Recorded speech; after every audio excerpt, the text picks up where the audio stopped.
శివపురాణం వింటే లేదా చదివితే లభించే ఫలితం పాప విమోచనం, శివ సాయుజ్యం, మోక్షప్రాప్తి, అనుకున్న కార్యాలలో విజయం, కుటుంబ శాంతి, ఆయురారోగ్యము. శివపురాణం. శివపురాణం హిందూ ధర్మంలోని అత్యంత పవిత్రమైన 18 మహాపురాణాలలో ఒకటి. ఇది భగవంతుడు శివుడి మహిమ, అవతారాలు, లీలలు, తత్వం మరియు భక్తుల కథలను వివరించే ప్రాచీన గ్రంథం. వ్యాస మహర్షి ఈ పురాణాన్ని రచించినట్లు చెబుతారు. శివపురాణం మొత్తం 7 విభాగాలుగా ఉంటుంది. విద్యేశ్వర సంహిత, రుద్ర సంహిత, శతరుద్ర సంహిత, కోటి రుద్ర సంహిత, ఉమా సంహిత, కైలాస సంహిత, వాయవి సంహిత. శివపురాణం భాగం 1 విద్యేశ్వర సంహిత.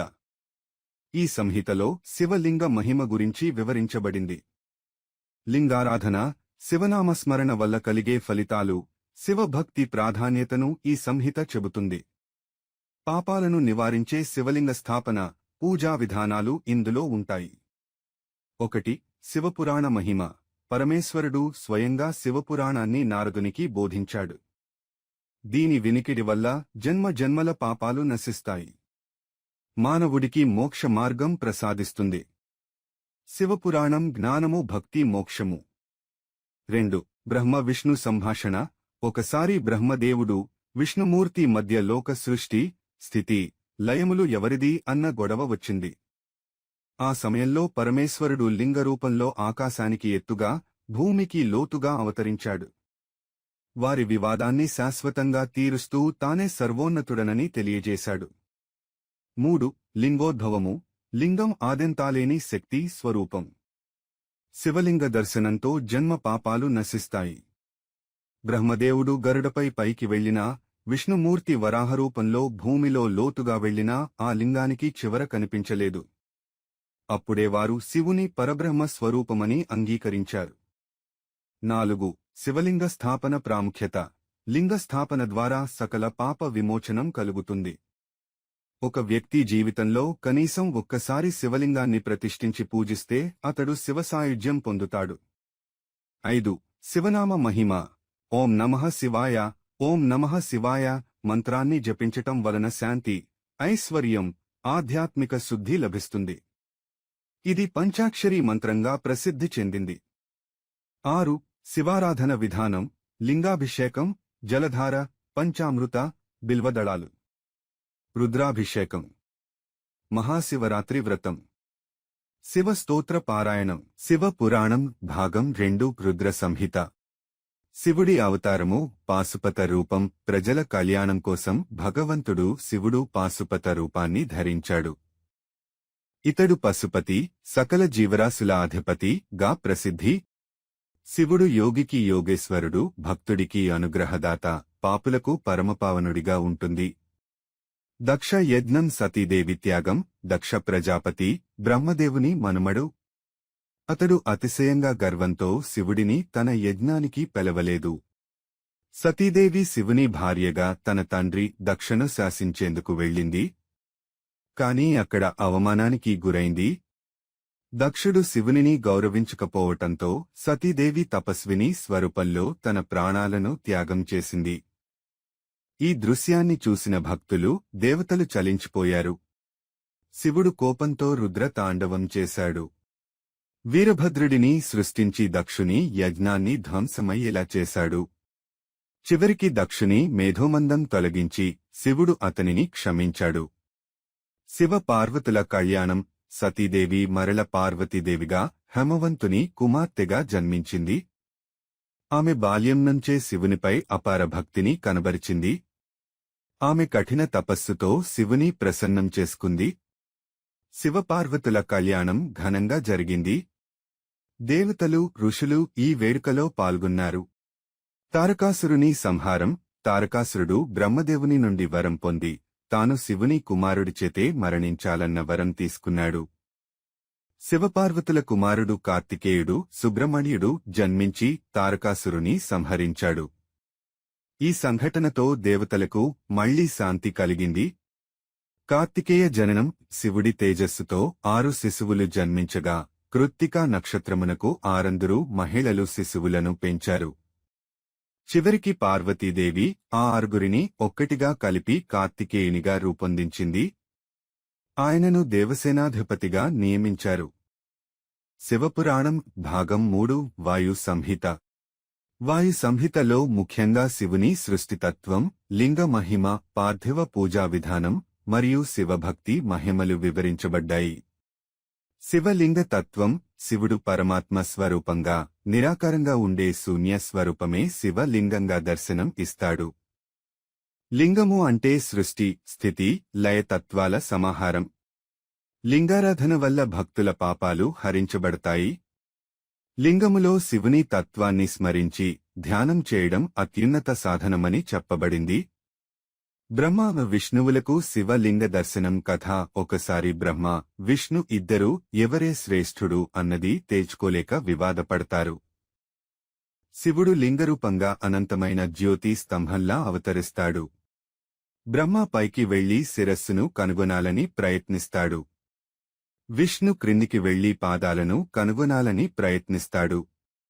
విష్ణు తన పరిమితిని ఒప్పుకుంటాడు. కాని బ్రహ్మ అబద్ధం చెప్పి శివునికి తాను గెలిచానని చెప్పుతాడు. శివుడు బ్రహ్మను శాపించి బ్రహ్మాలయము రాహిత్యముగా శపించాడు. విష్ణును నిజాయితీతో చూసి పూజ్యుడిగా అభిషేకించాడు. పార్థివ లింగ పూజా విధానం. పార్థివ లింగము అంటే మట్టి ద్వారా తయారు చేసిన శివలింగము.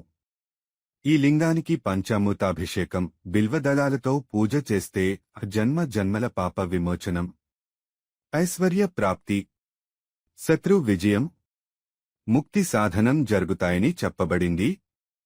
పార్థివ లింగ పూజ వలన కైలాసవాసము లభించగలుగుతుందని శివుడు స్వయంగా బోధించాడు. శివరాత్రి వ్రత మహత్యం. వాయు సంహితలో శివరాత్రి వ్రతానికి విశేష ప్రాముఖ్యత ఉంది. శివరాత్రి రోజున జాగరణ చేయడం, లింగాభిషేకం చేయడం వల్ల అశేష పుణ్యఫలం లభిస్తుంది. ఒక్కసారి శివరాత్రి వ్రతాన్ని శ్రద్ధతో ఆచరిస్తే శివసాయుజ్యము లభిస్తుందని చెప్పబడింది. శివభక్తుల కథలు. యువాయు సంహితలో అనేక భక్తుల కథలు చెప్పబడతాయి. ఒక వనవాసి వేట కొడవలిని శివలింగంపై వేసి నాకొచ్చిన ఫలితంగా మోక్షాన్ని పొందాడు. ఒక దుష్టుడే అయినా శివనామం ఉచ్చరించి కైలాసానికి చేరాడు. శివపురాణం భాగం 4 సకల జీవరాశుల అధిపతి గా ప్రసిద్ధి. శివుడు యోగికి యోగేశ్వరుడు, భక్తుడికి అనుగ్రహదాత, పాపులకు పరమపావనుడిగా ఉంటుంది. దక్ష యజ్ఞం. సతీదేవి త్యాగం. దక్ష ప్రజాపతి బ్రహ్మదేవుని మనుమడు. అతడు అతిశయంగా గర్వంతో శివుడిని తన యజ్ఞానికి పిలవలేదు. సతీదేవి శివుని భార్యగా తన తండ్రి దక్షను శాసించేందుకు వెళ్ళింది. కాని అక్కడ అవమానానికి గురైంది. దక్షుడు శివునిని గౌరవించకపోవటంతో సతీదేవి తపస్విని స్వరూపంలో తన ప్రాణాలను త్యాగం చేసింది. ఈ దృశ్యాన్ని చూసిన భక్తులు, దేవతలు చలించిపోయారు. శివుడు కోపంతో రుద్ర తాండవం చేశాడు. వీరభద్రుడిని సృష్టించి దక్షుని యజ్ఞాన్ని ధ్వంసమయ్యేలా చేశాడు. చివరికి దక్షుని మేధోమందం తొలగించి శివుడు అతనిని క్షమించాడు. శివ పార్వతుల కళ్యాణం. సతీదేవి మరల పార్వతీదేవిగా హేమవంతుని కుమార్తెగా జన్మించింది. ఆమె బాల్యం నుంచే శివునిపై అపార భక్తిని కనబరిచింది. ఆమె కఠిన తపస్సుతో శివుని ప్రసన్నం చేసుకుంది. శివపార్వతుల కళ్యాణం ఘనంగా జరిగింది. దేవతలు, ఋషులు ఈ వేడుకలో పాల్గొన్నారు. తారకాసురుని సంహారం. తారకాసురుడు బ్రహ్మదేవుని నుండి వరం పొంది తాను శివుని కుమారుడిచేతే మరణించాలన్న వరం తీసుకున్నాడు. శివపార్వతుల కుమారుడు కార్తికేయుడు, సుబ్రహ్మణ్యుడు జన్మించి తారకాసురుని సంహరించాడు. ఈ సంఘటనతో దేవతలకు మళ్లీ శాంతి కలిగింది. కార్తికేయ జననం. శివుడి తేజస్సుతో 6 శిశువులు జన్మించగా కృత్తికా నక్షత్రమునకు 6 మహిళలు శిశువులను పెంచారు. చివరికి పార్వతీదేవి ఆ 6 ఒక్కటిగా కలిపి కార్తికేయునిగా రూపొందించింది. ఆయనను దేవసేనాధిపతిగా నియమించారు.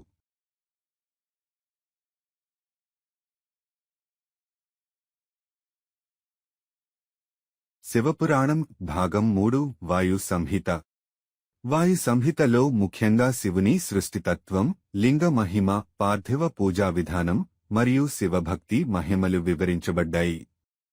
శివలింగ తత్వం: శివుడు పరమాత్మ స్వరూపంగా, నిరాకారంగా ఉండే శూన్య స్వరూపమే శివలింగంగా దర్శనం ఇస్తాడు. లింగము అంటే సృష్టి, స్థితి, లయతత్వాల సమాహారం. లింగారాధన వల్ల భక్తుల పాపాలు హరించబడతాయి. లింగములో శివుని తత్వాన్ని స్మరించి ధ్యానం చేయడం అత్యున్నత సాధనమని చెప్పబడింది. బ్రహ్మ విష్ణువులకు శివలింగ దర్శనం కథ. ఒకసారి బ్రహ్మ, విష్ణు ఇద్దరూ ఎవరే శ్రేష్ఠుడు అన్నది తేల్చుకోలేక వివాదపడతారు. శివుడు లింగరూపంగా అనంతమైన జ్యోతి స్తంభంలా అవతరిస్తాడు. బ్రహ్మ పైకి వెళ్లి శిరస్సును కనుగొనాలని ప్రయత్నిస్తాడు. విష్ణు క్రిందికి వెళ్లి పాదాలను కనుగొనాలని ప్రయత్నిస్తాడు. విష్ణు తన పరిమితిని ఒప్పుకుంటాడు. కాని బ్రహ్మ అబద్ధం చెప్పి శివునికి తాను గెలిచానని చెప్పుతాడు. శివుడు బ్రహ్మను శాపించి బ్రహ్మాలయము రాహిత్యముగా శపించాడు. విష్ణును నిజాయితీతో చూసి పూజ్యుడిగా అభిషేకించాడు. పార్థివ లింగ పూజా విధానం: పార్థివ లింగము అంటే మట్టి ద్వారా తయారు చేసిన శివలింగము. ఈ లింగానికి పంచామృతాభిషేకం, బిల్వదళాలతో పూజ చేస్తే జన్మ జన్మల పాప విమోచనం, ఐశ్వర్య ప్రాప్తి, శత్రు విజయం, ముక్తి సాధనం జరుగుతాయని చెప్పబడింది. పార్థివ లింగ పూజ వలన కైలాసవాసము లభించగలుగుతుందని శివుడు స్వయంగా బోధించాడు. శివరాత్రి వ్రత మహత్యం: వాయు సంహితలో శివరాత్రి వ్రతానికి విశేష ప్రాముఖ్యత ఉంది. శివరాత్రి రోజున జాగరణ చేయడం, లింగాభిషేకం చేయడం వల్ల అశేష పుణ్యఫలం లభిస్తుంది. ఒక్కసారి శివరాత్రి వ్రతాన్ని శ్రద్ధతో ఆచరిస్తే శివసాయుజ్యము లభిస్తుందని చెప్పబడింది.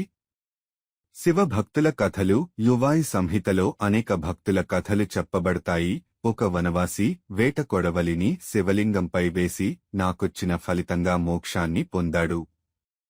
ఒక దుష్టుడే అయినా శివనామం ఉచ్చరించి కైలాసానికి చేరాడు. శివపురాణం భాగం 4 ఉమా సంహిత.